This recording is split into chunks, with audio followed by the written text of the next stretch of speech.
اعوذ باللہ من الشیطان الرجیم بسم اللہ الرحمن الرحیم ربی زدنی علما ربی زدنی علما ربی زدنی علما۔ ڈیئر اسٹوڈنٹس السلام علیکم۔ ڈیئر اسٹوڈنٹس آج کے اس کلاس میں ہم میٹافزیکل پوئٹس اینڈ پوئٹری کے بارے میں ہم بات کرتے ہیں۔ جنرلی ہم میٹافزیکل پوئٹری کے بارے میں آج بات کرتے ہیں۔ نیکسٹ لیکچرز میں انشاءاللہ ہم پراپر پوئٹس کے بارے میں بات کرتے ہیں۔ اس سے پہلے ہم نے دی اسکول آف اسپینسر کے اوپر بات کی ڈیٹیل کے ساتھ۔ لیکچرز آپ کو وہ یوٹیوب پہ بالکل پڑے ہیں، آپ دیکھ سکتے ہو، وزٹ کر سکتے ہو۔ ٹھیک ہے، تو شروع کرتے ہیں اپنے لیکچر کو، دا پوئٹس آف میٹافزیکل اسکول۔ ٹھیک ہے، تو یہ میں آپ کو بتاؤں کہ کون لوگ تھے جس نے میٹافزیکل پوئٹری شروع کی، کیوں اس کو میٹافزیکل وہ جو ہے وہ کیوں ان کو میٹافزیکل پوئٹس کہا جاتا ہے، میٹافزیکل پوئٹری کس طرح کی پوئٹری تھی، اور کون لوگ تھے جس نے یہ ٹرم میٹافزیکل یوز کی، اور کس طرح کے لوگ تھے جو کہ میٹافزیکل پوئٹس تھے۔ شروع میں سب سے پہلے آپ کو یہ بتاتا چلوں کہ جو لیڈر تھا میٹافزیکل پوئٹری کا یا metaphysical the poets of metaphysical school کا، وہ کون تھا؟ جان ڈن تھا، اور ساتھ ساتھ اس کے جو ساتھی تھے وہ میرے پاس تھا ہیرک، وہ تامس کیریو تھا، رچرڈ کریشف تھا، ہنری ویگن تھا، جارج ہربرٹ تھا، اینڈ لارڈ ہربرٹ آف چیربری۔ یہ ہمارے پاس نیکسٹ جو کہ میٹافزیکل پوئٹس میں سے تھا۔ ٹھیک ہے، اب کوشچن ہمارے پاس یہ ہے کہ why they are called metaphysical poets, کیوں ان کو میٹافزیکل پوئٹس کہا جاتا ہے؟ جی، اس کے بہت سارے جوابات ہیں، اور کرٹکس کا مختلف طریقے سے کہنا ہے۔ ہاں، بعض کرٹکس کا یہ بھی کہنا ہے کہ ان کا تھاٹس 17 سینچری میں ایک طرح کے تھا، سوچ ان کا ایک طرح کے تھا، اس کا کام ایک طرح کے تھا، that is why they are called metaphysical poets. ہاں، بعض کرٹکس کا یہ کہنا ہے کہ ان کا جو پوئٹری ہے it is beyond its physique. Beyond its physique کا مطلب یہ ہے جس طرح عام طور پہ ہمیں پوئٹری کا سمجھ آتا ہے، ان کے پوئٹری کو انڈرسٹینڈ کرنا اتنا آسان بات نہیں ہے۔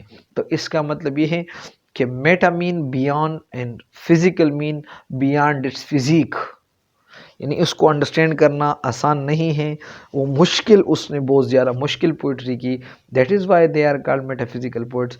تو یہ بھی ٹھیک ہے، لیکن according to doctor B R Malik صاحب، critical history of English literature میں وہ کہتے ہیں کہ اس کو اس لیے نہیں کہا جاتا میٹافزیکل کہ وہ بہت زیادہ فلسافیکل ہوں گے، کیونکہ پوئٹ کے لیے تو ہونا بھی چاہیے کہ وہ فلسافیکل ہو، کیونکہ وہ پوئٹری کرتا ہے، کوئی وہ ویسے تو وہ بولتا تو نہیں ہے، وہ کیا کرتے ہیں، وہ اپنے احساسوں کو اور اپنے غم اور احساساتوں کو وہ آپ کو ایک خوبصورت انداز میں پیش کرتا ہے۔ ٹھیک ہے نا، وہ اپنا غم نہیں، اپنا غم وہ بھی آپ کے سامنے اچھے الفاظوں میں وہ کیا کر کے وہ سجا کے وہ پیش کرتا ہے۔ تو ایک پوئٹ کے لیے تو چاہیے بھی کہ وہ میٹافزیکل ہو، لیکن اس کے اندر کہ وہ ایک یہ نہیں کہ دیور فلسافیکل، بلکہ ان کے پوئٹری کے اندر چند باتیں تھی، اس کی وجہ سے اس کو کہا جاتے دے آر میٹافزیکل۔ اور وہ باتیں کون کون سے تھے؟ نمبر 1، اس کے پوئٹری کے اندر کنسیٹس ہوا کرتے تھے۔ نو کنسیٹس ہمارے پاس کیا ہے، ادھر میں تھوڑا لکھ بھی چکا ہوں، یہ ہمارے پاس جو ہے وہ سرپرائزنگ میٹافر کا استعمال، سرپرائزنگ مین لاجیکل میٹافر کا استعمال، اس نے اس طرح کے وہ میٹافر کا استعمال کی جو بندے کو حیران رکھ دیتا تھا، جو ایسے لاجک اس کے اندر ہوتے تھے جو آپ کو سوچ کرنے پہ وہ مجبور کر دیتا تھا۔ دوسری بات، ایگزیجریشن، اس کے پوئٹری کے اندر، یعنی جتنے بھی میٹافزیکل پوئٹس ہیں اس کا پوئٹری دوسروں سے الگ اس لیے ہے کہ اس کے اندر ایگزیجریشن بھی ہے، ایک بات کو، چھوٹی سی ٹریویل چیز کو، معمولی چیز کو وہ بہت بڑا چڑھا کے پیش کرتا ہے۔ ٹھیک ہے نا۔ تیسری بات، کوئبلنگ کا مطلب یہ ہے ہر ایک ورڈ کے اوپر آرگو کرنا، ہر ایک ورڈ کے اوپر بحث کرنا، یہ اس غرض سے نہیں کہ ویسے بحث اور مباحثہ ہو جائے، بلکہ اس ورڈ کے اینڈ تک ہم پہنچ جائے۔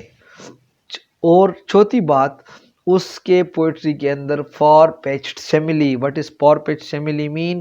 کنفیوزنگ سیملی، جو کہ بیانڈ انڈرسٹینڈیبل ہے۔ یہ چند 4 پوائنٹ سے اور بھی ہوں گے جس کی وجہ سے اس کو کہا جاتا ہے دے اور میٹافزیکل پوئٹس۔ میرے خیال میں آپ کے ذہن میں اس کا جواب آئی ہوگی۔ نیکسٹ کویسچن ہمارے پاس ہے، ہو یوزڈ دا ٹرم میٹافزیکل. یہ ٹرم کس نے یوز کی؟ تو یہ ٹرم کے حوالے سے اگر میں آپ کو بتاؤں تو آپ لوگ ڈاکٹر جانسن جانتے ہو، ڈاکٹر سیموئل جانسن. اس نے ایک ایسے لکھی، ایک ایسے اس نے کس کے اوپر؟ ابراہیم کولی کے اوپر اس نے ایک ایسے لکھی. اور یہ اسے اس نے لکھی کہاں پر؟ اس کا ایک پروز ورک ہے جس کا نام ہے لائف آف پوئٹس. یہ آپ کا MCQs بھی ہو سکتا ہے کہ لائف آف پوئٹس جو ہے یہ کس کا کتاب ہے؟ یہ ڈاکٹر جانسن کی کتاب ہے اور یہ ایک پروز ورک ہے. اس کے اندر اس نے ایک ایسے لکھی، ایسے کس کے اوپر؟ ابراہیم کولی کے اوپر. اس ایسے کے اندر اس نے یہ ٹرم میٹافزیکل یوز کی. میرے خیال میں کویسچن نمبر 2 کا جواب بھی آپ کو مل گئی. ٹھیک ہے،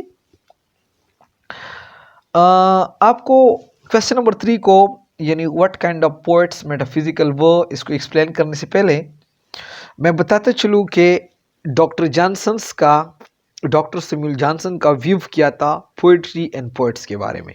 ٹھیک ہے، تو یہ ادھر میں لکھ چکا ہوں کہ اس کے لیے پوئٹری کچھ یہ تھی کہ poetry is the art of uniting player. Poetry کا کام ہے کہ وہ یونائٹ کرے، لنک کرے پلیئر کو کس چیز کے ساتھ؟ ود دا ٹروتھ کے ساتھ. یعنی وہ کہتے ہیں کہ پوئٹری کا کام ہے کہ وہ خوشی کو سچائی کے ساتھ ملائے. By calling imaginations, by calling imagination mean by evoking imagination. آپ ذہن میں امیجینیشن پیدا کرے، ایک سوچ پیدا کرے. کس لیے؟ To help of reason. To help of reason mean کہ آپ کا سارو ختم کرے، آپ کا غم ختم کرے، آپ کا پریشانی ختم کرے، آپ کا کتارسس ختم ہو جائے. یعنی امیجینیشنز پلیئر کو ٹروتھ کے ساتھ ملانا اور اس طرح کے ملانا کہ آپ کے امیجینیشن میں جو غم ہے، سارو ہے، جو ٹربلز ہے وہ وقتی طور پہ یا اس وقت کے لیے یا آپ کا کتارسس جو ہے وہ ختم ہو جائے. وہ کہتے ہیں پوئٹری کا کام یہ ہے کہ وہ خوشی کو ٹروتھ کے ساتھ امیجینیشن اور ذہن میں ملانا. یعنی میں آپ کو بتاتا ہوں، اگر ہم پوئٹس کا ایگزامپل لیں تو وہ بہت بری چیز جو ہے اپنا غم کا احساس وہ شاعری میں کرتا ہے. اپنا پورا پریاد وہ آپ کو غزل کے فارم میں پیش کرتے، نظم کے فارم میں پیش کرتے ہیں. تو اس ڈیفینیشن کو اگر ہم غور سے دیکھ لیں تو اس ڈیفینیشن کے اندر وہ 2 چیزیں کمبائن کرتے ہیں. وہ نیچر اینڈ پوئٹک آرٹ کو کمبائن کرتے ہیں. نیچر کو وہ کس طرح کمبائن کرتے ہیں؟ وہ کہتے ہیں کہ اصل میں پوئٹ جو ہے وہ امیٹیشن آف لائف کرتا ہے، زندگی سے وہ نقل اتارتا ہے، دوسروں کے تصور ذہن میں رکھتے ہیں کہ اس طرح وقت ہمارا بھی آئے گی. ان ساتھ ساتھ پوئٹک آرٹ کا مطلب یہ ہے، مطلب پلیئر، جو وہ پلیئر کا بات کرتے ہیں نا کہ خوشی، تو یہ پوئٹک آرٹ کا کام ہے. یہ پوئٹری ہمیں خوشی دیتا ہے، یعنی لٹریچر ہمیں خوشی دیتا ہے، ہمیں انٹرٹین کر دیتا ہے. تو یہ کہ as a whole doctor Johnson کا ویو کیا تھا پوئٹری کے بارے میں. نیکسٹ کویسچن کی طرف ہم آتے ہیں. What kind of poet metaphysical were, یعنی کس طرح کے یہ لوگ تھے جو میٹافزیکل. تو یاد رکھیے گا یہ اس کا جواب ہے، یہ بہت زیادہ آنیسٹ لوگ تھے، اوریجنل تھنکر تھے. اوریجنل تھنکر کا مطلب یہ ہے ایک چیز کو انالائز وہ کرتے تھے، نہ کہ وہ سرسری اس کے اوپر غور کرتے تھے وہ جو ہے پھر وہ آپ کو بتاتے نہیں. ایک چیز کو وہ ہر اینگل سے وہ انالائز کرتے تھے. وہ ساتھ ساتھ انالائز فیلنگ، وہ فیلنگ کو بھی انالائز کرتے تھے اور بھی این ایکسپیرینس کو بھی وہ انالائز کرتے تھے. نہ صرف وہ ایکسپیرینس کو، وہ ایون لو فیلنگ کو بھی ایکسپیرینس وہ کرتے تھے. ٹھیک ہے نا. دوسری بات، وہ لوگ جو تھے وہ they were aware of life، وہ زندگی سے باخبر لوگ تھے. and concerned with death and after life، اور ساتھ ساتھ اس بات کا بھی فکر مند ہوتے تھے کہ ایک دن ہم نے جانا بھی ہے. ٹھیک ہے. اور ساتھ میں آپ کو بتاؤں وہ امورٹیلٹی کا بہت امید کرتے تھے کہ کاش ایسی زندگی ہوتی جس میں موت نہ آتا. لیکن اپنے پوئٹری کے اندر اس نے یہ ظاہر کی کہ اس نے مورٹیلٹی سے انکار بھی نہیں کی، یعنی اس نے مورٹیلٹی سے چہرہ نہیں ہٹایا، لیکن وہ امید کرتے تھے کہ کاش امورٹیلٹی ہو. ٹھیک ہے نا. تو یہ اس کے پوئٹری کے اندر وہ چند باتیں تھی جو میں نے آپ کے سامنے لائی. انشاءاللہ نیکسٹ لیکچر میں ہم پراپر اس کے وہ ایک ایک کو ہم ڈسکس کرتے تھے کہ جان ڈن اور ہیرک اس طرح تامس کیریو اس کا کیا کنٹریبیوشن تھی اور اس نے کیا کچھ کی. اب میرے ساتھ رہیں، انشاءاللہ آپ لوگوں کا بہت زیادہ فائدہ ہوگی. ہاں لیکچرز کی تسلسل میں بعض ٹائم پہ مسئلہ آتا ہے، جس طرح 2 دن 3 دن بعد وہ لیکچر ایک اپلوڈ ہوتی ہے. میری کوشش یہ ہوگی کہ میں عموماً وہ روزانہ میں لیکچر اپلوڈ کر سکوں، لیکن آئی ایم ویری سوری کچھ مصروفیات کی وجہ سے اور بہت زیادہ مصروفیات کی وجہ سے تسلسل میں تھوڑا حلل آتا ہے، لیکن انشاءاللہ میں کوشش کرتا ہوں کہ اس کو میں جلد ختم کر لوں اور آپ کے سامنے روزانہ کی بنیاد پہ میں ویڈیوز پرووائڈ کر سکوں.